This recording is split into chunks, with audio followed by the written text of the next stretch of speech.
এখন হাসিনার আনার ক্ষেত্রে আমার মনে হয় সরকার সেই জায়গায় যাচ্ছে না। যদি ধরেন আমাকে যদি আপনি বলেন যে আপনাকে দায়িত্ব দেওয়া হইলো, আমাকে দায়িত্ব দেওয়া হইলে আমি অবশ্যই এটা নিয়ে বার্গেন করতাম। আমি ওদেরকে বিভিন্নভাবে চাপে ফেলতাম যাতে হাসিনাকে ফেরত দেয়।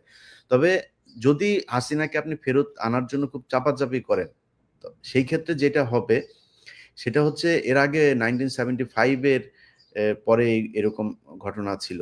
আপনি যখন কিনা গোলাম মোস্তফা ঢাকা জেলা আওয়ামী লীগের সভাপতি ছিলেন, রেড ক্রিসেন্টের চেয়ারম্যান বানিয়েছিলেন শেখ মুজিব।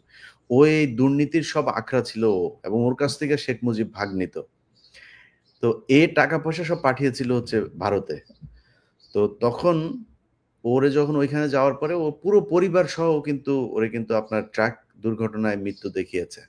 হুম হুম শেখ হাসিনার ক্ষেত্রেও আপনি যদি নাকি এরকম কোনো কিছু করতে চান, কারণ শেখ হাসিনা ভারতের এত কিছু জানে যে ও আপনার আই উইটনেস হিসেবে কাজ করবে, এবং ওগুলো বলতে বাধ্য হবে। যখন আপনি ধরে নিয়ে আসবেন তখন তো বলবে সে।